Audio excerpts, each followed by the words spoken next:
നമസ്കാരം, നമ്മുടെ പുതിയൊരു വീഡിയോയിലേക്ക് സ്വാഗതം.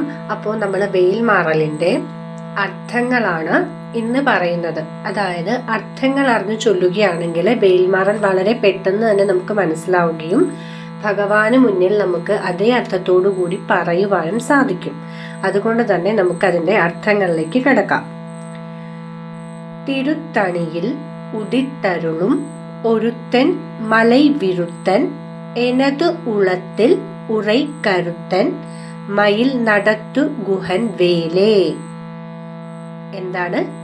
തിരുത്തണിയിൽ ഉദിത്തരുളും ഒരുത്തൻ മലൈ വിരുത്തൻ എനതു ഉളത്തിൽ ഉറൈ കരുത്തൻ മയിൽ നടത്തു ഗുഹൻ വേലേ. അതായത് നമുക്കൊന്നുകൂടി ഇത് പറയാം. തിരുത്തണിയിൽ ഉദിത്തരുളും ഒരുത്തൻ മലൈ വിരുത്തൻ എനതുളത്തിൽ ഉറൈ കരുത്തൻ മയിൽ നടത്തു ഗുഹൻ വേലേ.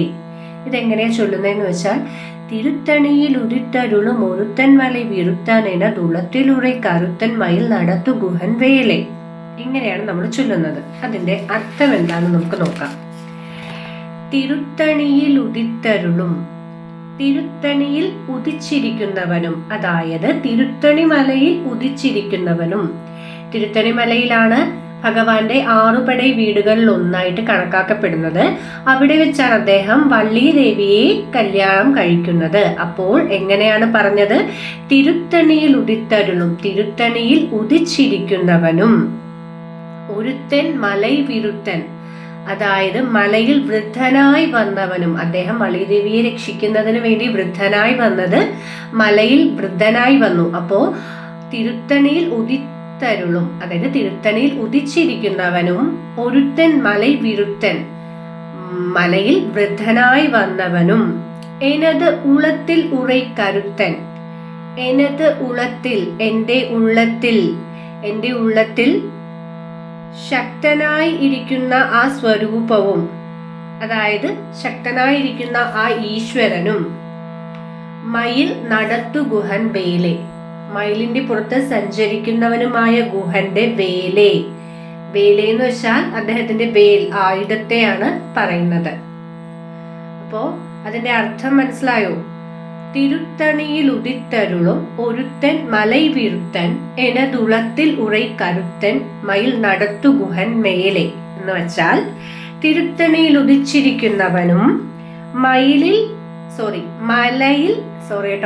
മലയിൽ വൃദ്ധനായി വന്നവനും, തിരുത്തണിയിൽ ഉദിച്ചിരിക്കുന്നവനും, സൂര്യനെ പോലെ ശോഭയോടെ തിരുത്തണി മലയിൽ ഉദിച്ചിരിക്കുന്നവനും മലയിൽ വൃദ്ധനായി വന്നവനും, എന്റെ ഉള്ളിലിരിക്കുന്ന ആ ശക്തി സ്വരൂപമായ അല്ലെങ്കിൽ ഈശ്വരനായി ഇരിക്കുന്നവനും മയിലിൽ നടക്കുന്നവനുമായ ഗുഹന്റെ വേലേ എന്നാണ് പറയുന്നത്. മനസ്സിലായോ? ഇത് നമ്മൾ വെയിൽമാറൽ എന്ന് പറയുന്നത് ഭഗവാന്റെ ആ ഒരു കടാക്ഷം നമുക്ക് പെട്ടെന്ന് തന്നെ കിട്ടുന്ന ഒരു ദിവ്യ ഔഷധമായിട്ടാണ് വള്ളിമല സച്ചിദാനന്ദ സ്വാമികൾ പറയുന്നത്. അതായത് ഈ വെയിൽമാറൽ നമുക്ക് 6 ദിവസം, 21 ദിവസം, 48 ദിവസം അങ്ങനെ ചൊല്ലാം. ഏത് രീതിയിലാണോ നമ്മൾ എന്താണോ മനസ്സിൽ ആഗ്രഹിക്കുന്നത് ആ ഒരു രീതിയിൽ. അതായത് ഇപ്പോൾ എന്തെങ്കിലും എൻ്റെ ഒരു ആഗ്രഹം സാധിക്കണം, ഞാൻ 6 ദിവസം ചൊല്ലാമെന്ന് നടന്നാൽ കണ്ടിന്യൂസ് 6 ദിവസം ചൊല്ലുക. 21 ദിവസം ചൊല്ലാമെന്ന് നടന്നിട്ടുണ്ടെങ്കിൽ 21 ദിവസം കണ്ടിന്യൂസ് ആയിട്ട് ചൊല്ലുക. ഇങ്ങനെ പറ്റാത്തവർ എന്തെടുക്കണം? ഭഗവാനെ ഞാൻ ചൊവ്വാഴ്ച തോറും ചൊല്ലാമെന്ന് നടന്നാലും മതി. ഇതല്ലെങ്കിൽ ഒരു ദിവസം ഞാൻ ചൊല്ലിയേക്കാം, എന്നെ കൊണ്ട് പറ്റുന്നത് പോലെ ഞാൻ ജപിക്കാമെന്ന് പറഞ്ഞാലും ഭഗവാൻ അത് സ്വീകരിക്കും. അപ്പൊ ഒന്നാമത്തതിന്റെ അർത്ഥം ഇതാണ്. അപ്പോ എല്ലാവർക്കും ഇത് മനസ്സിലായെന്ന് വിശ്വസിക്കുന്നു. എല്ലാവർക്കും ഷഷ്ടി എടുക്കാൻ സാധിക്കട്ടെ. ഷഷ്ടി എടുക്കാൻ കഴിയാത്തവർക്ക് ഷഷ്ടി ദിവസം വെയിൽമാറൽ ചൊല്ലാനെങ്കിലും സാധിക്കട്ടെ എന്ന് ഞാൻ ആശംസിക്കുന്നു. എല്ലാവർക്കും ഭഗവാന്റെ അനുഗ്രഹം എപ്പോഴും ഉണ്ടാവട്ടെ. വേലും മയിലും തുണൈ. ഹരിയോം. നന്ദി.